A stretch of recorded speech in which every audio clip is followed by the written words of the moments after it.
and we are rightfully outraged. We have a lunatic on the top of the presidency of the United States of America, Donald Trump. And he's not the only lunatic, right?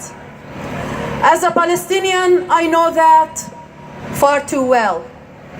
As a Palestinian, I know far too well about the problem of refugees, being a refugee myself, belonging to the descendants of the refugees that started since 1948, when at least 750,000 Palestinians were expelled from their homes back in that time in order to make way for that new state of Israel. 750,000 according to the United Nations minimum. And their descendants today are nearly at least 5 million all across the globe. All across the globe, we are refugees. Now, you say, what is the relevance of having a Palestinian speak on Trump? I'll tell you, it has all the relevance. If I think of Netanyahu and I think of Trump, I think of two sides of the same coin.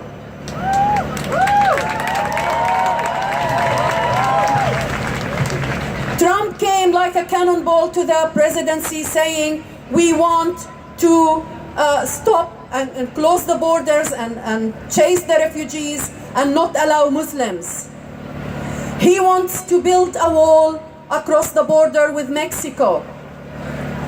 He wants to ban people from 7 majority Muslim countries from coming to the United States for at least 90 days. Separating families. Think of what happened to us, the Palestinians, under Netanyahu, under all the Zionists all over the 70 years so far. Until now, we have 10 years of siege on Gaza.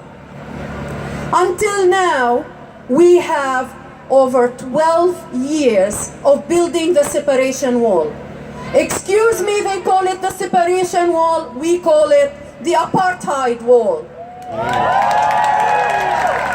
It was built to be, they say, originally in 2002 to be separating against the terrorism from the Palestinians. First of all, who blames the Palestinians if they stood and resisted?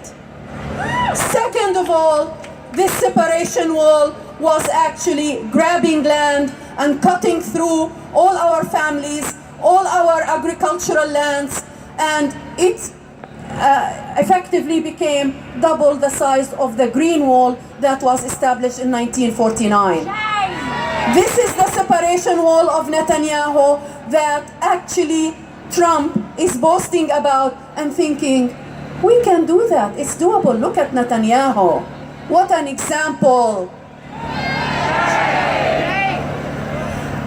As a Palestinian, I know so damn well about the refugees' problems in every country they went to since 1948. Most of them who went to Egypt and went to Lebanon and went to Syria and went to Iraq, they have travel documents that are not easy to use and to travel everywhere in the world. That's what happened to a big chunk of us, the Palestinians. And that's what is happening now under Trump, with all families torn apart, not being able to reach America because of this executive order, which is supposed to protect America, make America great. Well, I tell you now, loud and clear, Mr. Trump, I tell you now, loud and clear, Netanyahu, and I tell you now, Mr. Turnbull, what makes any country great is what we have seen recently when, after this ban, about 3.3 million of American people went to the airports of every city and town in America and blocked it until people had to be freed and some court orders had to be done to release them. That's what makes America great. What makes Australia great is to shut Manus Island, shut down all the refugee camps and bring them here. And what makes Palestine great is the resistance.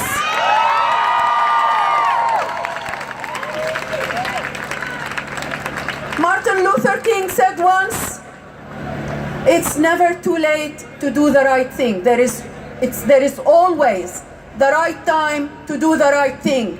And the right thing started with you guys today here. I'd like to see your numbers doubled, tripled, filling all the squares, all the airports, everywhere. We have to stand in anger and in solidarity and in resistance with our brothers and sisters, the Muslims. And after the Muslims, it's all the minorities and all the oppressed will have their turn. And they will not have anyone to defend them if we don't stand now to defend the Muslims. The time to do the right thing is now. And from this platform, allow me to announce that there will be a protest against Netanyahu, who is supposed to come to Melbourne. We want to tell him, Melbourne says no. Australia says no to a war criminal by standing here on the 22nd of February at 6 p.m. Come here, Wednesday 6 p.m., 22nd of February, against Netanyahu. And let's chant like what the American people were chanting and like what our chair was chanting. No hate, no fear. Muslims are welcome here. No hate, no fear. Muslims are welcome here. No fear. Thank you.